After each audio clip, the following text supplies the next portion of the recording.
Hello dear students, नमस्कार सभी को। सफलतम क्लासेस में आपका स्वागत है। मैं हूं प्रहलाद खंडेलवाल और आज हम एक इम्पोर्टेंट टॉपिक जो है केमिस्ट्री का उसको डिस्कस करने वाले हैं। The name of topic hybridization. Hybridization को आज हम डिस्कस करने वाले हैं और कुछ उन क्वेश्चंस को भी उठाएंगे जो प्रीवियस ईयर में नीट या जेई या फिर अदर कॉम्पिटिटिव एग्ज़ाम से इस कंसेप्ट पे जो पूछे गए थे। तो आई होप हम अच्छे से इसको आज डिस्कस करेंगे और आप बने रहें हमारे साथ। तो स्टार्ट करते हैं हाइब्रिडाइजेशन। तो सबसे पहले बच्चों हम चलते हैं हाइब्रिडाइजेशन की डेफिनेशन की ओर। डेफिनेशन हमें क्या बोलती है? ये कहता है कि व्हेन टू और more different energy orbital of central atom combine to each other then formation of equal number of hybrid orbital with same energies and identical shape, the process is called hybridization।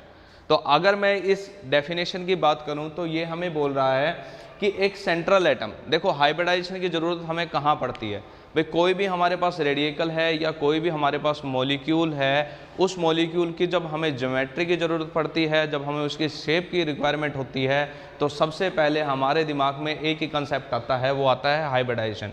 Hybridisation सबसे easiest concept है किसी भी molecule की geometry या उसकी shape को find out करने के लिए। तो यही वो कंसेप्ट है जिससे हम कहीं ना कहीं इस हद तक कोई भी मॉलिक्यूल या कोई भी रेडिकल हो, उसकी शेप और उसकी ज्योमेट्री या उसका स्ट्रक्चर जो है उसको फाइंड आउट कर पाएंगे। तो डेफिनेशन हमने यहाँ पे देखी। तो डेफिनेशन में हम जो भी कंटेंट है उसको वन बाय वन यहाँ पे देखते हैं। तो इसमें सबसे पहले कंटेंट आ रहा है सेंट्रल एटम। आपको सभी को दिखाई पड़ रहा होगा बेटा, सेंट्रल एटम मतलब हाइब्रिडाइजेशन टोटली बेस्ड है किसी मॉलिक्यूल के सेंट्रल एटम पर। कोई मॉलिक्यूल होगा, उसका जो सेंट्रल एटम होगा वही क्या करेगा, इस प्रोसेस को करेगा। कौन सी प्रोसेस को? हाइब्रिडाइजेशन को। अभी देखो डेफिनेशन में क्या बोल रहा है हमें। डेफिनेशन में ये बोल रहा है कि जो सेंट्रल एटम होगा, उस सेंट्रल एटम की जो एटॉमिक ऑर्बिटल होगी। अब मैं बता देता हूं कि सेंट्रल एटम की एटॉमिक ऑर्बिटल कौन सी, क्योंकि एक सेंट्रल एटम में तो क्या होता है कि एटॉमिक ऑर्बिटल जो है वो इनर सेल की भी हो सकती है और वैलेंस सेल की भी हो सकती है। तो यहाँ पे हाइब्रिडाइजेशन में जो पार्टिसिपेट करने वाली एटॉमिक ऑर्बिटल है वो सेंट्रल एटम की वैलेंस सेल की है। तो यहाँ पे हमेशा हमें ध्यान में रखना है, कोई भी सेंट्रल एटम जब हाइब्रिडाइजेशन की प्रोसेस को करेगा तो उसकी वैलेंस सेल की एटॉमिक ऑर्बिटल हाइब्रिडाइजेशन में पार्टिसिपेट करेगी। तो ये कहता है कि जब दो या दो से ज़्यादा अलग अलग एनर्जी की एटॉमिक ऑर्बिटल, किसकी एटॉमिक ऑर्बिटल? सेंट्रल एटम की वैलेंस सेल की एटॉमिक ऑर्बिटल आपस में कंबाइन करेगी तो वो equal number of hybrid orbital की फॉर्मेशन करेगी। और इसी प्रोसेस को हम क्या बोलेंगे? हाइब्रिडाइजेशन बोलेंगे। Hello future doctors and engineers, आपका फिर से स्वागत है सफलतम क्लासेस में और मैं हूं प्रहलाद खंडेलवाल। तो बेटा लास्ट वीडियो में पार्ट 1 में हमने जो डिस्कस किया था वो हाइब्रिडाइजेशन के बारे में डिस्कस किया था। और हाइब्रिडाइजेशन में अगर हम बात करें तो सिर्फ और सिर्फ कुछ इंट्रो ही हमने उसका डिस्कस किया था। तो उस इंट्रो के अंदर हमने कुछ बताया भी था यहाँ पे कि हाइब्रिडाइजेशन जो है, ठीक है, किसी भी मॉलिक्यूल या किसी भी रेडिकल में, ठीक है, जो कैलकुलेट की जाती है या निकाली जाती है वो निकाली जाती है सेंट्रल एटम की। तो हमने इस डेफिनेशन को अच्छे से पढ़ा था। तो डेफिनेशन को एक बार दोबारा से देख लेते हैं भाई। हाइब्रिडाइजेशन जो है वो है क्या भाई? कोई भी आपके पास मॉलिक्यूल होगा, उस मॉलिक्यूल में क्या होगा? एक सेंट्रल एटम होगा। उस मॉलिक्यूल में क्या होगा? एक सेंट्रल एटम होगा। और उस सेंट्रल एटम की जो वैलेंस सेल होगी, उस वैलेंस सेल की जो एटॉमिक ऑर्बिटल है वो क्या करेगी? वो आपस में कंबाइन करेगी और कंबाइन करके जितनी एटॉमिक ऑर्बिटल ने आपस में कंबाइन किया था उतनी ही वो क्या करेगी? हाइब्रिड ऑर्बिटल बनाएगी। अब वो हाइब्रिड ऑर्बिटल जो है वो 3 डायमेंशन में किसी ना किसी फिक्स पोजीशन पे क्या होगी? अरेंज होगी, जिसकी वजह से जो ओरिएंटेशन है या फिर बात करें ज्योमेट्री जो है या शेप जो है मॉलिक्यूल की, वो हमारे पास आ जाएगी। तो हमने यही चीज़ें पढ़ी थी। तो और हम डिस्कस कर लेते हैं थोड़ा हाइब्रिडाइजेशन के बारे में। तो देखो सपोज करो हमारे पास कोई मॉलिक्यूल है और उस मॉलिक्यूल का जो सेंट्रल एटम है उसकी s ऑर्बिटल और p ऑर्बिटल कोई हमारे पास सेंट्रल एटम है किसी भी मॉलिक्यूल का, उसकी s ऑर्बिटल और एक p ऑर्बिटल, ये दोनों एटॉमिक ऑर्बिटल आपस में कंबाइन करती है और कंबाइन करने के बाद कुछ इस तरह से हाइब्रिड ऑर्बिटल की फॉर्मेशन करती है, कुछ इस तरह से। ये पॉजिटिव पार्ट होता है हाइब्रिड ऑर्बिटल का और ये नेगेटिव पार्ट होता है हाइब्रिड ऑर्बिटल का। अभी देखो वहाँ पे डेफिनेशन में हमने ये पढ़ा था कि जब ये कहता है कि हाइब्रिडाइजेशन के अंदर जितनी एटॉमिक ऑर्बिटल पार्टिसिपेट करेगी उतनी ही हाइब्रिड ऑर्बिटल बनाएगी। तो यहाँ अगर मैं बात करूँ तो सेंट्रल एटम की दो एटॉमिक ऑर्बिटल, एक s ऑर्बिटल और एक p ऑर्बिटल, दो एटॉमिक ऑर्बिटल आपस में क्या कर रही है, कंबाइन कर रही है। तो यहाँ पे दो हाइब्रिड ऑर्बिटल बनने वाली है। तो एक हाइब्रिड ऑर्बिटल मैंने ये बनाई और दूसरी हाइब्रिड ऑर्बिटल भी बिल्कुल इसके जैसे ही ऐसी सिमिलर बनेगी। मतलब इन दो एटॉमिक ऑर्बिटल ने आपस में कंबाइन किया और कंबाइन करके दो हाइब्रिड ऑर्बिटल को बना दिया। अब देखो हाइब्रिड ऑर्बिटल जो है इसके अंदर ये वाला जो पोर्शन है हाइब्रिड ऑर्बिटल का, ये पॉजिटिव पार्ट है और ये वाला जो पोर्शन है ये है नेगेटिव पार्ट। तो मतलब दो एटॉमिक ऑर्बिटल ने कंबाइन किया और कंबाइन करने की वजह से दो हाइब्रिड ऑर्बिटल हमारे पास प्रिपेयर होगी, एक ये वाली और एक ये वाली, दो हाइब्रिड ऑर्बिटल प्रिपेयर होगी। अब यहाँ पे क्या होता है कि जो ये हाइब्रिड ऑर्बिटल है इसका जो बिगर पार्ट होता है, ठीक है, जो लार्जर पार्ट होता है वो पॉजिटिव पार्ट होता है और जो लेसर पार्ट होता है वो क्या होता है, कुछ इस तरह का होता है, मतलब नेगेटिव पार्ट होता है। अब देखो क्या है, ये जो दो हाइब्रिड ऑर्बिटल हमारे पास बन के आई है, इन हाइब्रिड ऑर्बिटल को हम क्या करते हैं, एक फिक्स पोजीशन देते हैं। वो फिक्स पोजीशन कैसे देंगे, देखो ये जो दो हाइब्रिड ऑर्बिटल हमारे पास बनी है इनको हमने क्या करना है, अब अरेंज करना है। और अरेंजमेंट इनका कैसे करेंगे, इनका अरेंजमेंट कुछ ऐसे करेंगे कि जो ये आपको लोअर पार्ट दिखाई पड़ रहा है, इस लोअर पार्ट को क्या करेंगे, इस बिगर पार्ट के इंटरनल साइड के अंदर क्या कर देंगे, इंटरनल साइड में क्या कर देंगे, फोल्ड कर देंगे। और फोल्ड करने के बाद ये जो है ये कुछ इस तरह से हमें दिखेगा, कुछ इस तरह से हमें दिखेगा।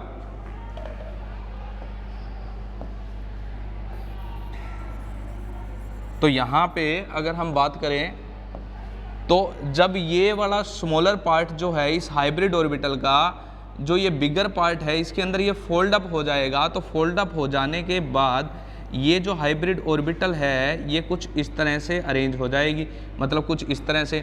अगर इसकी बात करूँ तो इसके अंदर भी जो ये लोअर पार्ट है ये इस हायर पार्ट के अंदर कुछ अंदर की तरफ इस तरह से फोल्ड हो जाएगा, जैसे इसमें हुआ था, कुछ इस तरह से फोल्ड हो गया, ये कुछ इस तरह से फोल्ड हो गया, ठीक है। अब देखो इन दोनों की हमने फोल्डिंग तो कर दी, मतलब दो एटॉमिक ऑर्बिटल ने आपस में कंबाइन किया और कंबाइन करके दो हाइब्रिड ऑर्बिटल बना दी। अब हाइब्रिड ऑर्बिटल में एक लोब तो आपका बिगर लोब है और एक लोब आपका क्या है, ठीक है, लेसर है साइज में। तो हमने लेसर वाला जो लोब है उसको अंदर की तरफ फोल्ड कर दिया और फोल्ड करके हाइब्रिड ऑर्बिटल को कुछ इस तरह से हमने क्या कर दिया, उसको शेप दे दी। अब देखो इन दोनों हाइब्रिड ऑर्बिटल को हम एक साथ क्या करेंगे, ज्वाइन करेंगे, ठीक है। एक साथ ज्वाइन होने की वजह से क्या होगा, ये दोनों हाइब्रिड ऑर्बिटल जो हैं ये एक स्पेसिफिक शेप जो है उसको ले लेगी।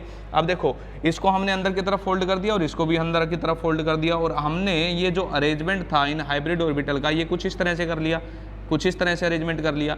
अब इन दोनों हाइब्रिड ऑर्बिटल को आपस में ज्वाइन करना है। कैसे ज्वाइन करता हूँ, एक हाइब्रिड ऑर्बिटल को मैंने क्या किया, लेफ्ट साइड में अरेंज किया और दूसरी हाइब्रिड ऑर्बिटल को मैंने क्या किया, राइट साइड में अरेंज किया, कुछ इस तरह से। इसको मैंने इस तरह से रख लिया और इसको मैंने इस तरह से रख लिया। तो यहाँ पे आपको दिखाई दे रहा होगा कि जब दो एटॉमिक ऑर्बिटल, मतलब एक s और एक p, ये दोनों आपस में कंबाइन करेगी तो दो हाइब्रिड ऑर्बिटल बनाएगी।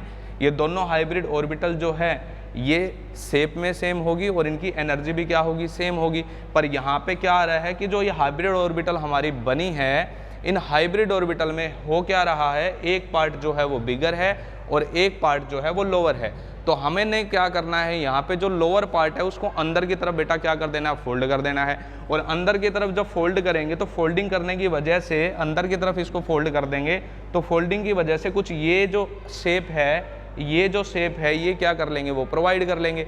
अब जो ये शेप हमारे पास एक्चुअल आ गई, इन दोनों शेप को क्या करना है, एक पर्टिकुलर डायरेक्शन में हमने अरेंज करना है। और वो कैसे किया, हमने इसको उठाया ऐसे रखा, इसको उठाया इसके साथ अटैच कर दिया। तो हमारे पास जो ये शेप आ गई किसकी, sp हाइब्रिडाइजेशन की, वो कुछ इस तरह से आ जाती है, इस तरह से। अब देखो जब दो एटॉमिक ऑर्बिटल ने कंबाइन किया तो कंबाइन करने के बाद जो हाइब्रिडाइजेशन की प्रोसेस हुई उसको एक पर्टिकुलर नाम देंगे, that is called sp hybridization. मतलब जिन भी ऑर्बिटल ने आपस में कंबाइन किया है उन्हीं के बेसिस पे उस हाइब्रिडाइजेशन का नाम हो जाएगा। तो मतलब जो ये शेप हमारे पास आई है ये वास्तव में किसकी है, sp हाइब्रिडाइजेशन की है।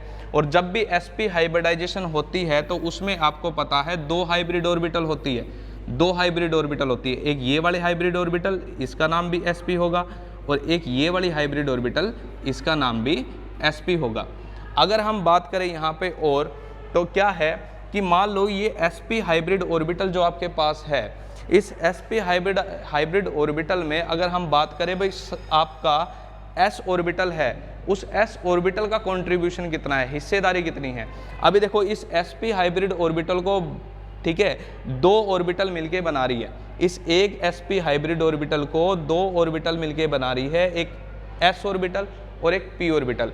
अगर मैं बात करूं कि इस हाइब्रिड ऑर्बिटल में s जो आपकी ऑर्बिटल है उसका कंट्रीब्यूशन कितना है, तो यहाँ पे अगर मैं बात करूँ तो इस s का कंट्रीब्यूशन कैलकुलेट करता हूँ तो क्या होगा, कोई भी हाइब्रिड ऑर्बिटल जो है हम मान लेते हैं कि वो 100% कंप्लीट हो चुकी है। अब उस 100% कंप्लीटेशन में कितनी ऑर्बिटल्स ने मिलके उसको बनाया है, यहाँ पे दो ऑर्बिटल ने मिलके इस एक हाइब्रिड ऑर्बिटल को बनाया है, तो आप 100 को 2 से क्या करोगे, डिवाइड कर दोगे, तो 50% जो है इस हाइब्रिड ऑर्बिटल में s कैरेक्टर आ जाएगा और 50% जो है वो कौन सा कैरेक्टर आ जाएगा, p कैरेक्टर आ जाएगा।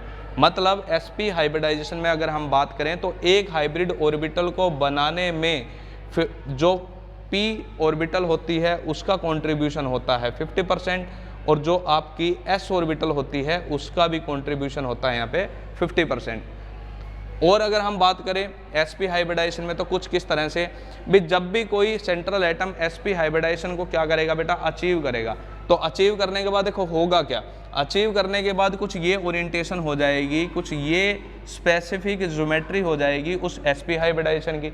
अब देखो जिस डायरेक्शन में आपकी हाइब्रिड ऑर्बिटल होगी, जिस भी डायरेक्शन में आपकी हाइब्रिड ऑर्बिटल होगी, सिग्मा बॉन्ड उसी डायरेक्शन में क्या होगा, फॉर्म्ड होगा। तो समझो यहाँ पे क्या है कि मान लो ये जो पॉइंट है, ये बीचों बीच जो पॉइंट है, ये जो पॉइंट है ये कौन है, सेंट्रल एटम है। अब इस सेंट्रल एटम की एक हाइब्रिड ऑर्बिटल तो इस तरफ है, मतलब इस तरफ है, और एक हाइब्रिड ऑर्बिटल इस तरफ है, तो मतलब एक सिग्मा बॉन्ड तो लेफ्ट साइड में फॉर्म्ड होगा और एक सिग्मा बॉन्ड क्या होगा, राइट साइड में फॉर्म्ड होगा। तो यहाँ पे दो सिग्मा बॉन्ड जो है ये सेंट्रल एटम जो है ये बनाने वाला है, ठीक है, sp हाइब्रिडाइजेशन में। अब देखो क्या है कि हमारे पास इस डायरेक्शन में एक बॉन्ड बना और इस डायरेक्शन में एक बॉन्ड बना।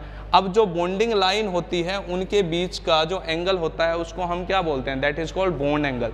तो मतलब एक हाइब्रिड ऑर्बिटल इस तरफ थी तो इस तरफ एक बॉन्ड बनेगा, एक हाइब्रिड ऑर्बिटल इस तरफ थी तो इस तरफ बॉन्ड बनेगा। तो एक बॉन्डिंग लाइन मैंने इस तरफ दिखाई और एक बॉन्डिंग लाइन मैंने इस तरफ दिखाई। अब इन दोनों बॉन्डिंग लाइन के बीचों बीच जो एंगल क्रिएट हुआ that is called bond angle, that is called bond angle, वो बॉन्ड एंगल होगा।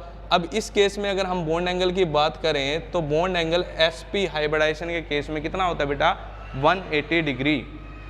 तो 180 डिग्री इस केस में क्या होता है, बॉन्ड एंगल हुआ करता है, ठीक है, किस केस में, sp हाइब्रिडाइजेशन के केस में। उसके बाद और बात कर लेते हैं, और है हमारे पास, और अगर इसकी शेप की बात करें तो कैसी है, दैट इज कॉल्ड लीनियर, ठीक है। sp हाइब्रिडाइजेशन जो है उसकी अगर हम स्पेसिफिक प्रॉपर्टी की बात करें तो हम ये बोल सकते हैं कि sp हाइब्रिडाइजेशन जो होती है वो क्या होती है बेटा, लीनियर हुआ करती है, नंबर 1।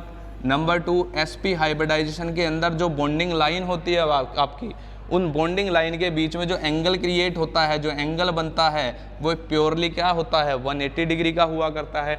अगर sp हाइब्रिडाइजेशन में अगर हम बात करें कि s जो है वो कितना कंट्रीब्यूशन, मतलब वो कितने हिस्सेदारी क्या कर रहा है, अपनी शेयर कर रहा है एक हाइब्रिड ऑर्बिटल को बनाने में, तो हम ये बोल सकते हैं कि sp हाइब्रिडाइजेशन में 50% कैरेक्टर तो होता है s कैरेक्टर, और 50% कैरेक्टर जो होता है वो क्या होता है, p कैरेक्टर। तो कुछ इस तरह से हम क्या कर सकते हैं, sp हाइब्रिडाइजेशन को देख सकते हैं।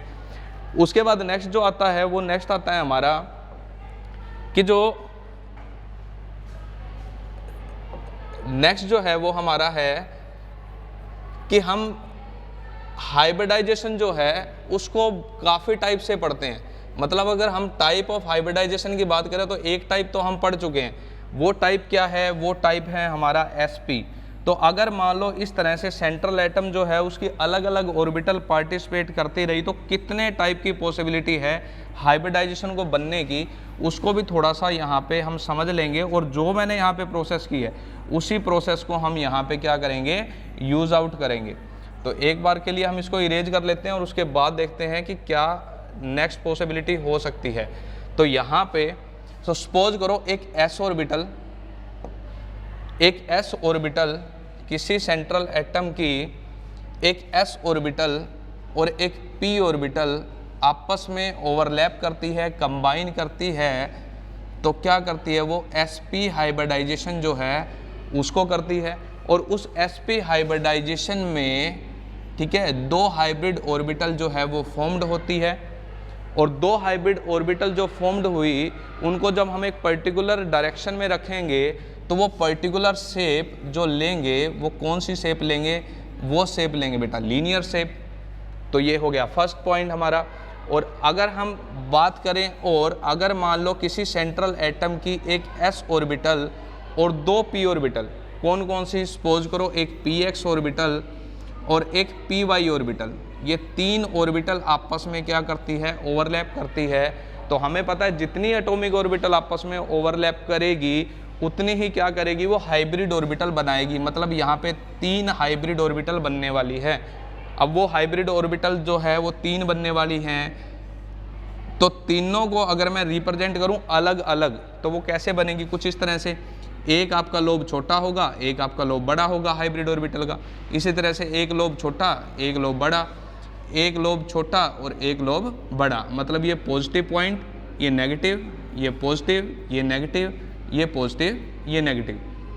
तो कुछ इस तरह से मान लो तीन एटॉमिक ऑर्बिटल ने आपस में कंबाइन किया तो तीन हाइब्रिड ऑर्बिटल बनेगी, तीनों की शेप एक जैसी होगी और तीनों की एनर्जी भी क्या होगी, सेम होगी। अब ये तीन बन गई। अब हमने क्या करना है, इन तीनों हाइब्रिड ऑर्बिटल को एक साथ रखना है, जिसकी वजह से ये एक पर्टिकुलर क्या कर ले, शेप ले ले। तो कैसे करेंगे, देखो यहाँ पे ये जो हाइब्रिड ऑर्बिटल है इसका जो ये है लोअर पार्ट, ठीक है, इसका जो ये क्या है लेसर पार्ट है, ठीक है, नेगेटिव पार्ट, इसको थोड़ा सा हम क्या कर देते हैं साइड में। ये कुछ इस तरह से है, इसको हम थोड़ा सा कुछ इस तरह से कर देते हैं, इसको कुछ इस तरह से कर देते हैं और इसको कुछ इस तरह से कर देते हैं और तीनों को आपस में ज्वाइन कर देते हैं। तो किस तरह से कर सकते हैं हम इसकी, अगर हम इन तीनों, ठीक है, हाइब्रिड ऑर्बिटल को अरेंज करें तो इनका अरेंजमेंट जो है वो कुछ ये हो सकता है। मतलब ये वाली हाइब्रिड ऑर्बिटल थी, ये रहा इसका पॉजिटिव लोब, ठीक है, और इस हाइब्रिड ऑर्बिटल का ये नेगेटिव लोब यहाँ आ गया। इसी तरह से ये वाली हाइब्रिड ऑर्बिटल है, इसको मैंने यहाँ दिखा रखा है नीचे की तरफ, ये इसका नेगेटिव लोब हो गया, ये इसका नेगेटिव लोब। ये वाली हाइब्रिड ऑर्बिटल यहाँ है, इसका नेगेटिव लोब ये रहा। मतलब तीन एटॉमिक ऑर्बिटल ने आपस में कंबाइन किया तो तीन हाइब्रिड ऑर्बिटल बनी। अब इन तीनों हाइब्रिड ऑर्बिटल जो है उनकी शेप कुछ इस तरह से होगी। अब फिर क्या करना है, इन तीनों हाइब्रिड ऑर्बिटल को एक साथ रखना है और एक साथ जब हम तीनों को अरेंज करेंगे तो ये कुछ इस तरह से शेप ले लेगा। अगर इस तरह से शेप ले लेगा तो अगर हम देखें कि ये एक पर्टिकुलर शेप यहाँ पे क्या कर रहा है, फॉर्म्ड कर रहा है, दैट इज ए ट्रायंगल। यहाँ पे तो ये एक ट्रायंगल बना रहा है। अब ये ट्रायंगल जो है अगर इसको मैं एक प्लेन के अंदर अरेंज करूँ तो आपको नज़र आ रहा होगा कि एक ट्रायंगल जो है वो कम्प्लीटली फिट होगी एक प्लेन के अंदर। तो अगर इस sp2 हाइब्रिडाइजेशन की बात करें तो इस sp2 हाइब्रिडाइजेशन की जो शेप होगी वो क्या होगी, ट्रायंगुलर प्लेनर होगी। और यहाँ पे देखो क्या है, यहाँ पे क्या है, अगर ये पॉइंट मैं सेंट्रल एटम मान के चलता हूँ, बीचों बीच वाला पॉइंट अगर मैं सेंट्रल एटम मान के चलता हूँ तो इसकी एक हाइब्रिड ऑर्बिटल जो है ऊपर की तरफ है, तो मतलब एक बॉन्ड जो है ऊपर की तरफ फॉर्म्ड होने वाला है।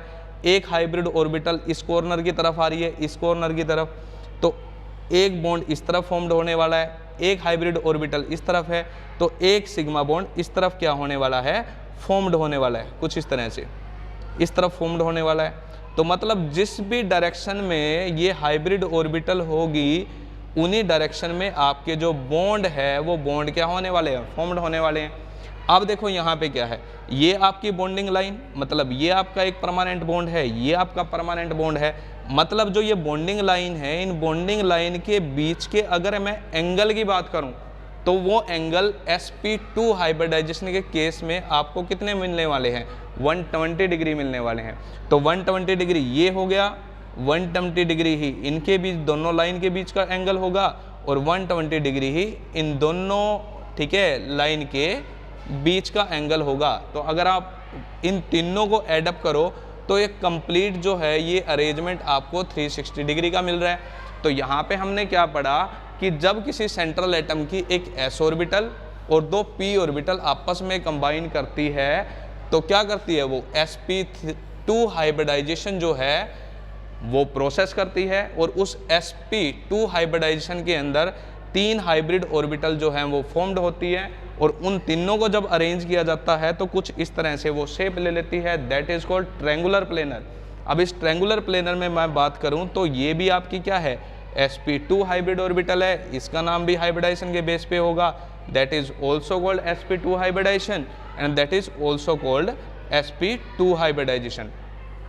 और हमने क्या पढ़ा यहाँ पे, ठीक है, फर्स्ट पॉइंट में कि जो आपकी ये sp2 हाइब्रिडाइजेशन यहाँ पे हो रही है और इस sp2 हाइब्रिडाइजेशन में जो ये sp2 हाइब्रिड ऑर्बिटल बन रही है, इन sp2 हाइब्रिड ऑर्बिटल में s जो है उसका करैक्टर कितना है। तो मैंने अभी बताया भाई कोई भी हाइब्रिड ऑर्बिटल यहाँ पे फॉर्म्ड हो रही है तो इसका मतलब क्या है, वो 100% क्या है, बन चुकी है। अब उसको कितनी ऑर्बिटल बना रही है उसको चेक कर लो। इस हाइब्रिड ऑर्बिटल की अगर मैं बात करूं तो ये 100% बन चुकी है और इसको बनाने में, ठीक है, 3 ऑर्बिटल जो हैं वो क्या कर रही है, पार्टिसिपेट कर रही है। तो अगर आप 100 को 3 से डिवाइड करते हो तो आपका जो s है उसके हिस्से में आता है 33.3% और बाकी रिमेनिंग पार्ट जो है वो किसका होगा, आपके px का और py का। तो यहाँ पे अगर s करैक्टर देखा जाए तो s करैक्टर sp2 हाइब्रिडाइजेशन में कितना होता है, 33.3% होता है और बाकी रिमेनिंग करैक्टर जो है वो आपका ये 2 एटॉमिक ऑर्बिटल क्या करती है, प्ले करती है। तो यहाँ पे और क्या हमें पढ़ने को मिल सकता है, इलेक्ट्रोनेगेटिविटी की बात यहाँ पे हाइब्रिडाइजेशन के बेस पे देखी भी जा सकती है। तो देखो क्या है, अगर मान लो ऐसी हाइब्रिडाइजेशन हमारे पास है जिसके अंदर s करैक्टर बहुत ज़्यादा है, तो अगर मैं sp हाइब्रिडाइजेशन की बात करूं और sp2 हाइब्रिडाइजेशन की बात करूं तो इन दोनों में अगर मैं x करैक्टर देखूं तो इसके अंदर s करैक्टर हमने देखा था बेटा 50% था और इसके अंदर s करैक्टर देखा था वो कितना था, 33.3% था।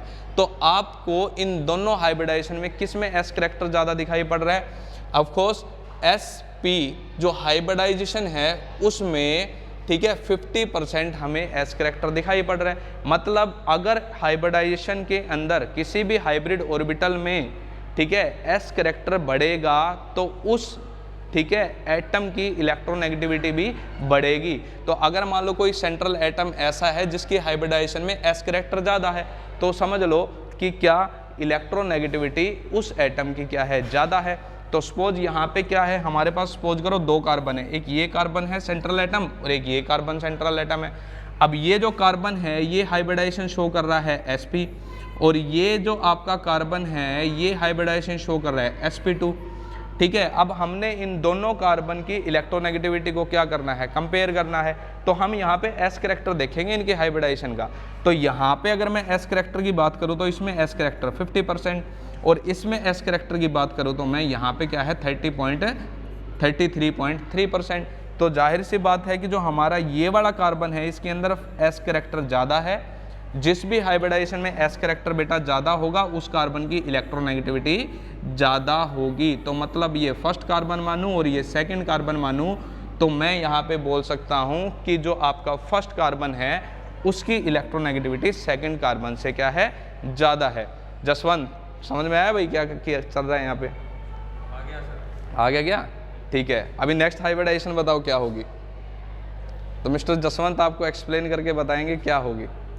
चलो तो बात कर लेते हैं नेक्स्ट हाइब्रिडाइजेशन की। तो नेक्स्ट हाइब्रिडाइजेशन क्या हो सकती है, देखो अगर मान लो किसी सेंट्रल एटम की एक s ऑर्बिटल और 3 p ऑर्बिटल, एक s ऑर्बिटल और 3 p ऑर्बिटल। अभी तक तो p ऑर्बिटल हमने कितने ज्वाइन करवाई है बेटा, 2 ही करवाई है ना। अभी हम क्या करेंगे, ठीक है, एक थर्ड p ऑर्बिटल को और इसके अंदर क्या कर लेंगे, ठीक है, ओवरलैप करवा के देखेंगे और फिर देखेंगे किस टाइप की हाइब्रिडाइजेशन यहाँ पे फॉर्म्ड हो रही है। तो यहाँ पे अगर हम बात करें नेक्स्ट हाइब्रिडाइजेशन की, तो नेक्स्ट हाइब्रिडाइजेशन के केस में कुछ हम ये देख सकते हैं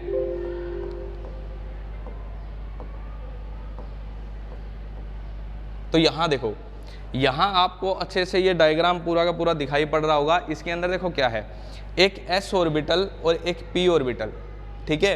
एक s ऑर्बिटल, ये जो आपको दिखाई पड़ रहा है ये सेंट्रल एटम का क्राइटेरिया है, सारा का सारा सेंट्रल एटम का क्राइटेरिया है। अभी मान लो कोई मॉलिक्यूल है आपके पास, उस मॉलिक्यूल में सेंट्रल एटम की एक s ऑर्बिटल और एक p ऑर्बिटल, ये दोनों आपस में ओवरलैप करती है, ठीक है। और ये आपस में ओवरलैप कर रही है ना दोनों ऑर्बिटल, तो ये दो हाइब्रिड ऑर्बिटल को बना रही है, ठीक है। और जब हम उन दोनों हाइब्रिड ऑर्बिटल को एक साथ रख देंगे तो हमारे पास अभी देखा था हमने कैसी शेप आएगी, कुछ इस तरह की शेप आएगी, दैट इज कॉल्ड लीनियर, ठीक है। एक हाइब्रिड ऑर्बिटल की ओरिएंटेशन इस तरफ होगी, एक हाइब्रिड ऑर्बिटल की ओरिएंटेशन इस तरफ होगी, मतलब एक आपका सिग्मा बॉन्ड इस तरफ बनेगा, एक सिग्मा बॉन्ड इस तरफ बनेगा, और दोनों इन बॉन्डिंग लाइन के बीच का एंगल अभी बताया कितना होगा, 180 डिग्री होगा। और इस तरह की हाइब्रिडाइजेशन को क्या बोला जाएगा, sp हाइब्रिडाइजेशन बोला जाएगा। और हमने यहाँ पे करैक्टर भी चेक किया कि यहाँ पे s करैक्टर जो है वो कितना होगा, 50% होगा।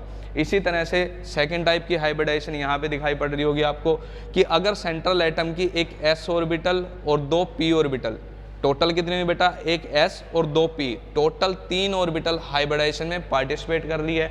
टोटल 3 ऑर्बिटल हाइब्रिडाइजेशन में पार्टिसिपेट कर रही है तो 3 हाइब्रिड ऑर्बिटल बनाएगी।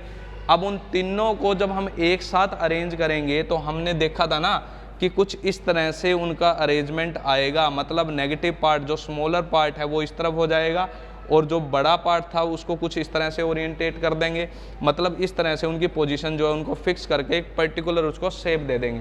तो इस केस में जो पर्टिकुलर शेप आ रही थी वो कैसी आ रही थी, ट्रायंगुलर प्लेनर। मैंने आपको बताया था कि भाई ये तीनों के तीनों लोब जो हैं वो एक ट्रायंगल फॉर्म कर रहे हैं और ये ट्रायंगल जो है वो किसके अंदर है, एक प्लेन में है, इसलिए यहाँ पे जो नेम है उसको क्या किया हुआ है, that is called triangular planar. और अगर मैं इस ट्रायंगुलर प्लेन के, प्लेनर जो ये वर्ड है इसके जस्ट नीचे की तरफ आपको दिखाई दे रहा है, इसके अंदर क्या है, तो यहाँ पे ये HP है ना, ये HP नहीं है, ये LP है, मतलब लोन पेयर। अगर सपोज करो आपके मॉलिक्यूल का जो सेंट्रल एटम है उसने इस तरह की हाइब्रिडाइजेशन, मतलब इस तरह की शेप जो है सेंट्रल एटम ने अचीव कर ली और उसके पास एक लोन पेयर है, और उस लोन पेयर को मैंने यहाँ जो ऊपर वाली हाइब्रिड ऑर्बिटल है ना उसके अंदर क्या कर दिया, प्लेस कर दिया। यहाँ ऊपर वाली जो हाइब्रिड ऑर्बिटल थी उसमें क्या कर दिया, प्लेस कर दिया, ठीक है। तो यहाँ पे इसका स्ट्रक्चर तो ट्रायंगुलर प्लेनर होगा, पर लोन पेयर के प्रेजेंस के कारण इसकी जो शेप है वो क्या हो जाएगी, चेंज हो जाएगी।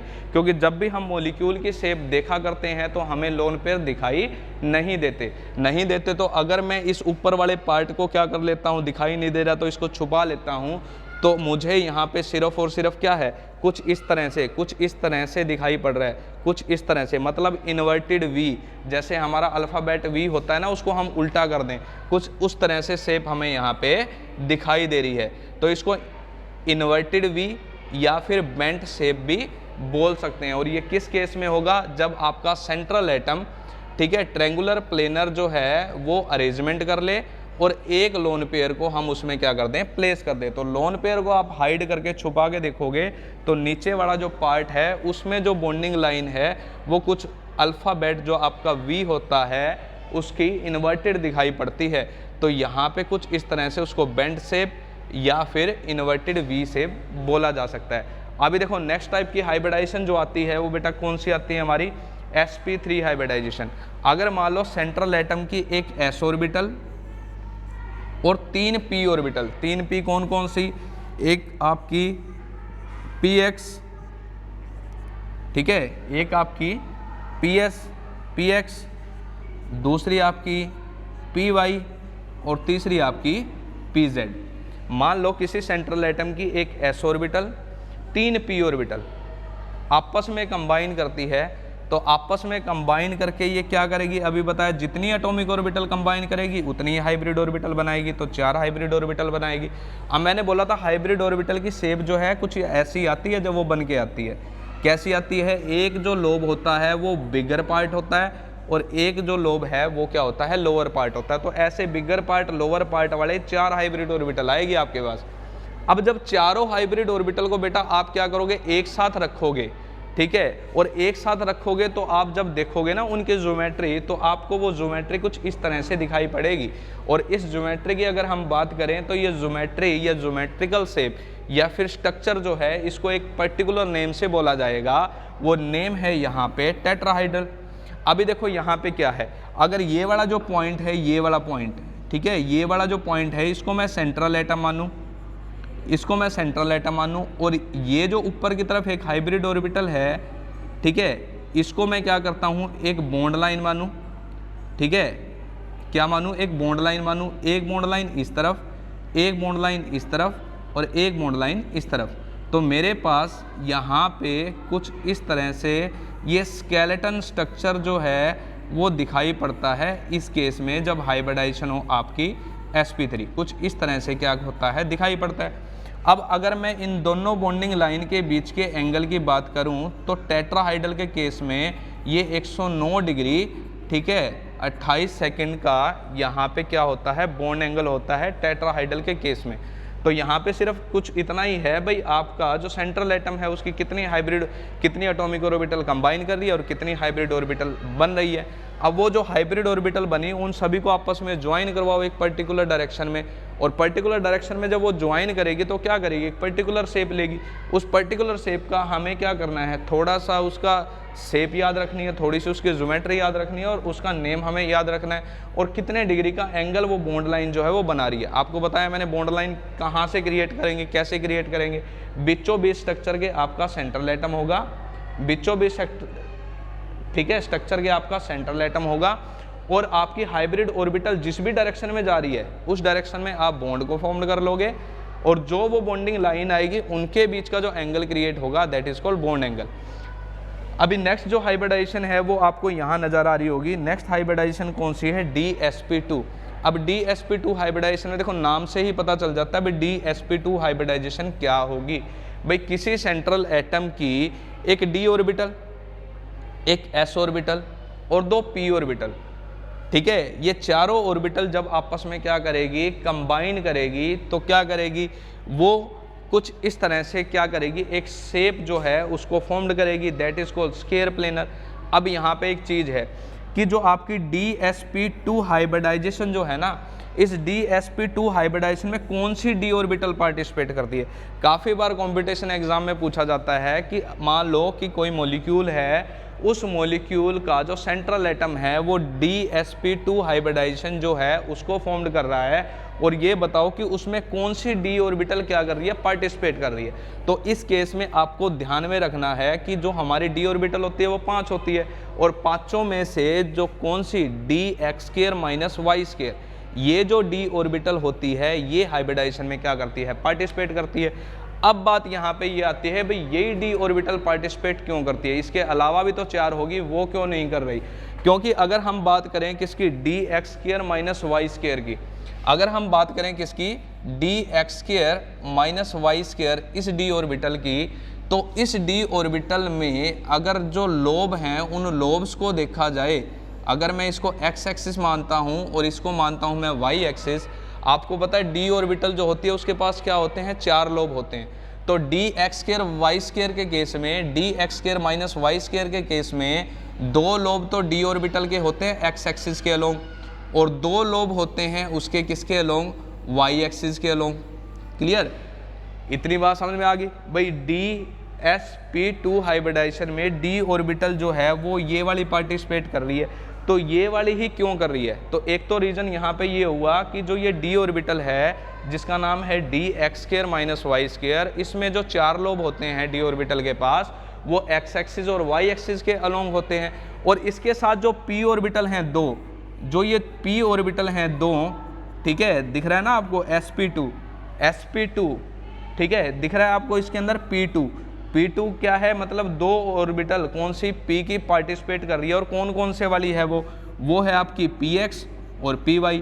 आप सभी को पता है कि px ऑर्बिटल जो है उसके दोनों लोब जो हैं वो p एक्सिस के अलोंग होते हैं, और आपकी py है उसके दोनों लोब y एक्सिस के अलोंग होते हैं। तो ये आसानी से एक दूसरे के साथ कंबाइन कर जाते हैं। कैसे, px के जो लोब हैं, अगर मैं यहाँ पे px को बनाऊँ, सपोज करो ये x एक्सिस होगी, ये x एक्सिस होगी, और ये मैंने बना दिया px को, ठीक है। तो यहाँ पे जो ये px है ये easily dx square minus Y square के इन दोनों लोब के साथ, किन लोब के साथ, जो x एक्सिस के लोंग है, इन लोब के साथ आसानी से क्या कर जाएगी, ओवरलैप कर जाएगी। और दूसरी p ऑर्बिटल कौन सी है, py। अब py अगर मैं बात करूं तो ये py होगी, मान लो ये y एक्सिस है और इसके अलोंग ये py जो है इसके दोनों लोब हो गए। अब ये दोनों लोब जो है dx square minus Y square के अंदर भी तो दो लोब y एक्सिस के अलोंग है, इनके साथ आसानी से क्या कर जाएगी, ओवरलैप कर जाएगी। तो इसीलिए अगर हम बात करें dsp2 हाइब्रिडाइजेशन में कि जो दोनों p ऑर्बिटल है उन दोनों के लोब x एक्सिस और y एक्सिस के अलोंग है, और हमारे पास जो d ऑर्बिटल हमने चूज की है उसके अंदर भी क्या है, जो d ऑर्बिटल के चारों लोब हैं वो x एक्सिस और y एक्सिस के अलोंग है, जिसके कारण ओवरलैपिंग जो है इन सभी हाइब्रिड ऑर्बिटल, इन सभी एटॉमिक ऑर्बिटल की वो क्या होती है, बिल्कुल परफेक्टली होती है लोब के सेम एक्सिस पे होने के कारण। इस वजह से आपकी ये जो d ऑर्बिटल है ये वाली, ये इस हाइब्रिडाइजेशन में क्या करती है, पार्टिसिपेट करती है। तो ये कुछ इतना था। और अगर हम बात करें तो नेक्स्ट जो आती है वो कुछ इस टाइप की हाइब्रिडाइजेशन आ जाती है हमारे पास। किस टाइप की हाइब्रिडाइजेशन, अगर मान लो सेंट्रल एटम की एक s ऑर्बिटल और 3 p ऑर्बिटल और एक d ऑर्बिटल, d कौन से वाली, इसमें भी आपको ध्यान में रखना है भाई sp3d ये हाइब्रिडाइजेशन है। तो इस हाइब्रिडाइजेशन में जो आपकी d ऑर्बिटल है वो कौन से वाली पार्टिसिपेट कर रही है, तो वो पार्टिसिपेट कर रही है dz स्क्वायर वाली। क्लियर। तो यहाँ पे क्या है कि अगर सेंट्रल एटम की एक s ऑर्बिटल, 3 p ऑर्बिटल और एक d ऑर्बिटल, ये तीनों आपस में, ठीक है, एक ये, 3 ये और एक ये, टोटल देखो कितनी, 5 ऑर्बिटल आपस में कंबाइन कर रही है, तो 5 हाइब्रिड ऑर्बिटल बनाएगी।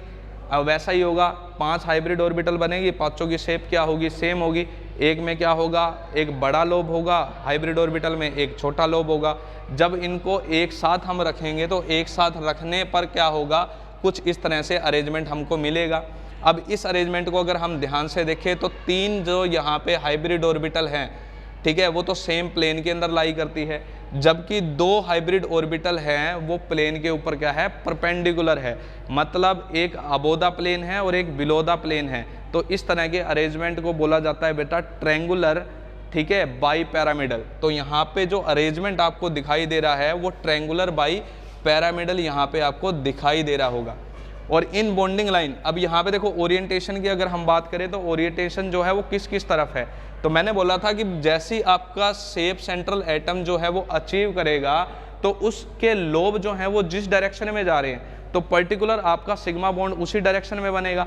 तो यहाँ पे कुछ इस तरह से ही है। अगर मैं इसको सेंट्रल एटम मानूं, अगर जो बीचों बीच वाला पोर्शन है इसको सेंट्रल एटम मानूं, तो एक हाइब्रिड ऑर्बिटल की डायरेक्शन तो इस तरफ है, तो मतलब एक सिग्मा बॉन्ड इस तरफ फॉर्म्ड होगा, एक सिग्मा बॉन्ड इस तरफ फॉर्म्ड होगा, एक की डायरेक्शन इस तरफ है तो एक सिग्मा बॉन्ड इस तरफ फॉर्म्ड होगा, एक sigma bond lower the plane, एक अबोव द प्लेन और एक इस तरफ। मतलब जिस भी तरफ आपकी हाइब्रिड ऑर्बिटल की ओरिएंटेशन है, मतलब डायरेक्शन है, उसी तरफ आप क्या कर दोगे, इन बॉन्डिंग लाइन को रिप्रेजेंट करोगे। और अगर मैं इन बॉन्डिंग लाइन को अच्छे से देखूं तो आपको यहाँ पे एक ट्रायंगल बनती हुई दिखाई पड़ेगी और इस ट्रायंगल में से ये लाइन आपको पास होती हुई दिखाई पड़ेगी। तो that is called triangular by pyramidal. मतलब एक ट्रायंगल में से आपने क्या कर दिया, एक लाइन को पास कर दिया, कुछ इस तरह की आपको शेप जो है वो आपको दिखाई पड़ रही है। इसीलिए इसका जो नाम है यहाँ पे वो क्या यूज किया हुआ है, वो यूज किया हुआ बेटा triangular by pyramidal, triangular by pyramidal. ठीक है, ये बाई मिस्टेक है, यहाँ पे थोड़ा सा ध्यान रखना इस चीज़ को। अभी नेक्स्ट जो हाइब्रिडाइजेशन की बात करते हैं तो नेक्स्ट हाइब्रिडाइजेशन जो है वो हमारे पास है sp3d2, sp3d2। अभी देखो क्या है, अब यहाँ पे आपको इतना कंसेप्ट पढ़ने के बाद आइडिया लग ही गया होगा कि ये हाइब्रिडाइजेशन जो है ये किस तरह से अचीव होगी, ये हाइब्रिडाइजेशन जो है वो किस तरह से अचीव होगी।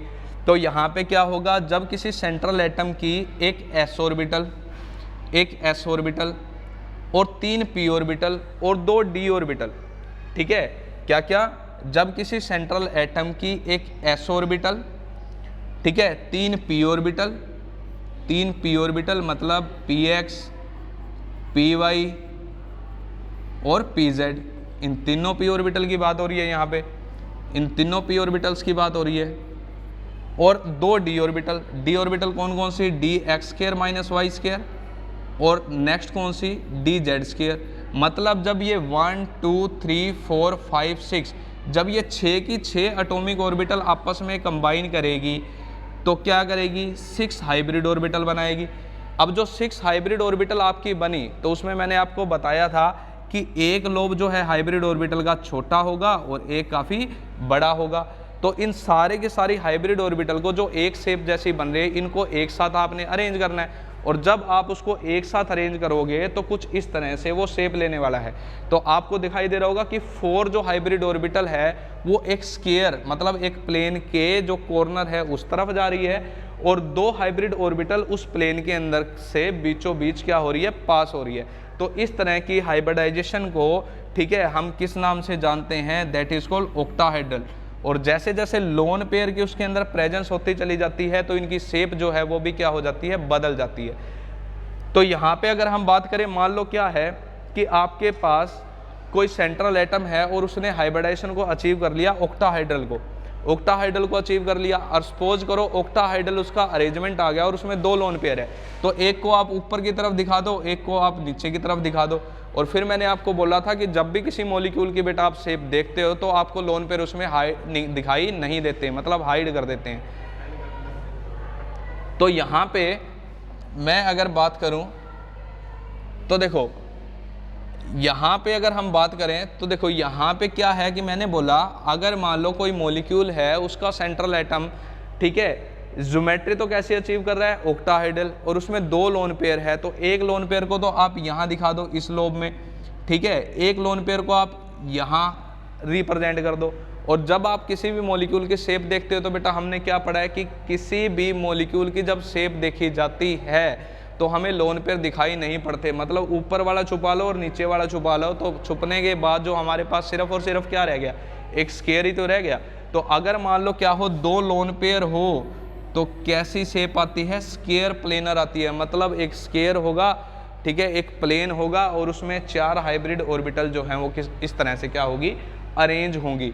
तो कुछ इस तरह से हम क्या करते हैं, इसको देखा करते हैं। और लास्ट टाइप की जो हाइब्रिडाइजेशन है वो आपकी है sp3d3। तो अगर इस हाइब्रिडाइजेशन में हम बात करें तो इसके अंदर एक s ऑर्बिटल, 3 p ऑर्बिटल और 3 ही आपकी d ऑर्बिटल, ठीक है। जब ये 7 की 7 एटॉमिक ऑर्बिटल किसी सेंट्रल एटम की आपस में कंबाइन करेगी तो 7 क्या बनाएगी, हाइब्रिड ऑर्बिटल बनाएगी। और उन 7 हाइब्रिड ऑर्बिटल को जब आप क्या करोगे, एक पर्टिकुलर डायरेक्शन में अरेंज करोगे तो वो अरेंजमेंट आपका कुछ ये रहने वाला है, that is called pentagonal bipyramidal, pentagonal bipyramidal. तो कुछ इस तरह से, ठीक है, जो अरेंजमेंट है वो आने वाला है, मतलब पेंटागोनल बाईपैरामिडल, ठीक है, कुछ इस तरह का अरेंजमेंट आने वाला है।